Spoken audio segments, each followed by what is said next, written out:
I have long wanted to do a video on the four-wheel quad Velomobile. These are fully enclosed recumbents, but they have four wheels. They are very, very rare on the market, but this is a very interesting segment to explore. What I described in my book in terms of electrifying a two-wheel bicycle is not going to work here because all of these four-wheelers have some kind of a differential system driving the two wheels in the rear. And because of it, you would not be able to put a motor into the wheel, not to mention that their wheel suspension is entirely different from that of a two-wheel bicycle. But what you can do is you can power the crank, which is actually even better, although there will be no brake regeneration in this way. But check out some of these deals on Amazon. I'm going to give you a link below, but check this out. For less than $500, you can get a center drive kit to drive the chain wheel with enormous torque. Paying less than $500 for a 48 watt, 750 watt kit is really an excellent deal. I personally would just miss the brake regeneration, especially when you're taking a big downhill on a Velomobile that can do 55 or 60 miles an hour. But I don't think there is an option at this point. So let's start with the first one. The first one is the most interesting four-wheeled Velo. You can see that the front wheels are wider and the rear of the body is narrower, but there are two wheels in the back as well. This was made by Quest. Quest as a company and as a brand is no longer, but the website velomobile.nl and some other websites as well still enable potential buyers to get in touch with the people. And all of these machines were hand built and custom built. I believe they only built 6 pieces of them. And so you should be able to contact them, and if you have the money,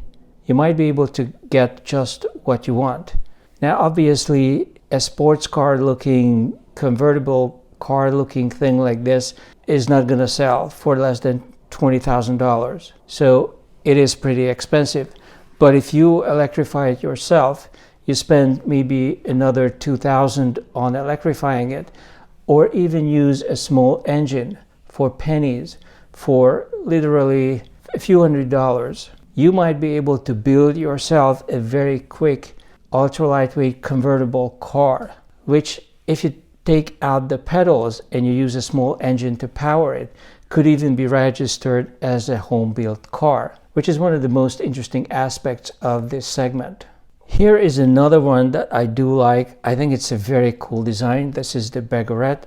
This is a Spanish quad or four-wheel Velo, and it is a really cool looking design. It looks like a 1920s or 30s sort of early days race car that you would see on the track at a place like Le Mans. I don't know if Le Mans even existed back then, but this is what they would have used on those early races, definitely.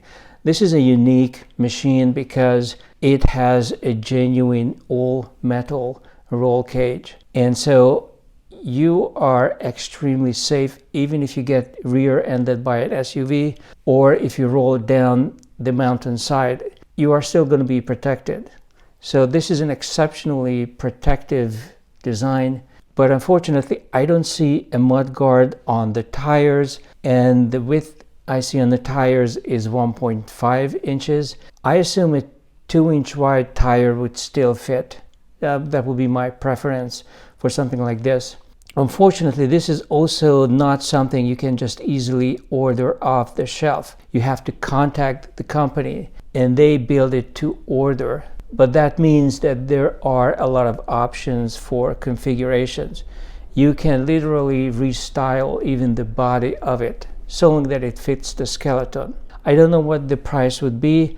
I assume somewhere between $15,000 to $18,000. Then there is the Podbike. The Podbike is a Scandinavian design, and the whole idea behind this was that for the most part Nordic weather is not very friendly for open top cycling.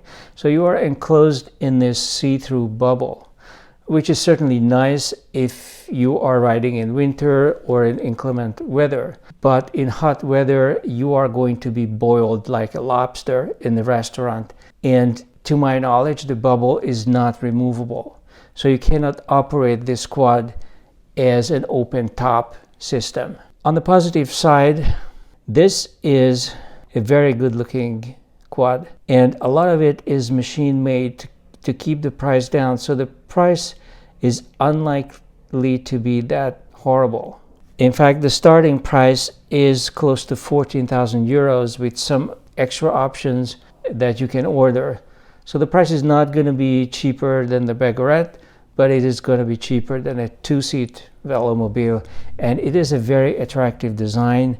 The wheels are easy access, easily removable, and it does have a windshield wiper as well. Unfortunately, only one person can sit in this Velo. I think that's unfortunate. I would have added a second seat. The way to do these tandems is not to allow the passenger to also ride, because that would result in an exceptionally long wheelbase. What I would want would be just to have a seat in the back with the passenger not pedaling at all. Then there is the Kinner. The Kinner is another Northern European invention. The one thing that strikes you right away about this quad is that it's absolutely gorgeous. Also, it seats two people next to each other, just like in a sports car, just like in the DuoQuest I was showing you in the beginning. And the wheels are totally pushed out all the way to the corners of the vehicle, which is going to provide a little bit of a buffer zone. Also, the front of it is long enough so that you can pedal and stretch out your leg without your feet hanging over the front axle, as they do in so many cases with three-wheeled Velomobiles, and also on the two-wheeled ones as well. The price is not cheap for something like this. This is going to run you around 18,000 euros to start. It is a European object, but you can import it into the United States because it's not a road registerable car. You are just importing basically a fancy bicycle that has four wheels on it. It is a gorgeous design, and the fact that it seats two people just like in a car is very appealing. Unfortunately, they only sell them as electrified, and the fastest they will go, depending upon the model that you choose, is the 45 kilometer per hour or 28 mile per hour model. I really would like to electrify it myself and make it run at 50 an hour or so, but then you can do that, but then you would have to remove the electric kit that they put in and try to sell it, which is going to cause you to lose some of the money that you invested into the vehicle. Again, this quad does not have mud guards attached to any of the wheels, and that is really bothersome because unless you're driving it in absolutely bone dry summer weather, it's going to kick up all kinds of dust and pebbles and mud all over the place. And you don't have a cover, you don't have a cabin, so it's going to mess up the outside of the Velo, and it's going to cover you in mud as well. That's my main objection. Finally, the last four-wheeler I wanted to spend some time on is the Quattrovelo. This is sold by the same company that sells the Quest. The thing about this Velo is that this is the one that you can order off the shelf. It starts about at 11,000 euros, and you have all kinds of configuration options. But this is the one product that you can order, and it is useful. So you can buy it from pretty much anywhere in the world. They have made quite a number of them, and it fills an important niche in the Velomobile world. Very few Velomobiles have the front wheel with no cutout. This one has no cutout, which is very aerodynamic. Plus, it has lots of space in the rear. People have put kids in there, they have put big dogs in there.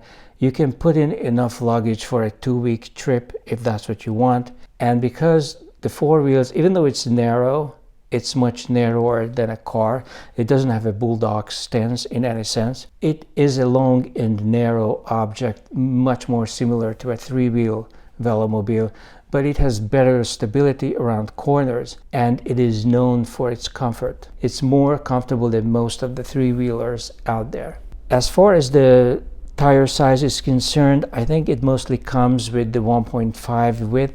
I don't know if you can load a 2-inch wide tire, which would be even more comfortable and definitely something I would prefer for a long trip or a tour.